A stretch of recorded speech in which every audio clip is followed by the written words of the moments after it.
তার মধ্যে আমার মা আছে, 60 সালে এসেছে। শুধু হিন্দু বলে, আমার মায়ের পিতৃদেব টিচার ছিল, মাখনলাল ভট্টাচার্য, বরিশাল। ওর মা পাকিস্তান থেকে পালিয়ে ভারতে ঢুকেছে 1960 সালে। তখন তো আর পাসপোর্ট ভিসা নিয়ে আসেননি।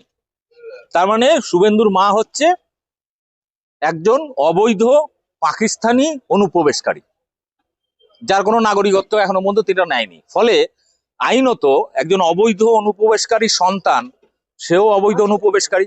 অর্থাৎ কিন্তু ওপেন যখন বলছে যে 1960 সালে আমার মা ওপার থেকে এপারে ঢুকেছে, 1960 সালে বাংলাদেশ ছিল না, ছিল পাকিস্তান, পূর্ব পাকিস্তান। ফলে শুভেন্দু নিজের কেসে নিজেই ফেসে গেছে। আমরা তো মামলা করবো এটা নিয়ে, ওর মায়ের সিটিজেনশিপ সার্টিফিকেট দাবি করবে এরপরে। ও বেশি বড় 3 বাটি খাওয়া খেয়ে এখন বড় সনাতনী হয়েছে, আর হিন্দু মুসলিম করে বাংলাকে অশান্ত করতে চাইছে। ওর কত দম আছে, আগে নিজের মায়ের সার্টিফিকেটটা প্রমাণ করুক যে ওর মা ভারতীয় কিনা। কারণ মা বাবার যদি দুজনই ভারতীয় না হয়, সন্তান ভারতীয় হয় না। যদি অবৈধ অনুপ্রবেশকারী হয়, তাহলে শুভেন্দু অবৈধ, সে ভারতের নাগরিক নয়। আগে এটা প্রমাণ করুক, তারপরে বদলা বদল এই সমস্ত ডায়লগবাজি আমরা পরে বুঝে নেব।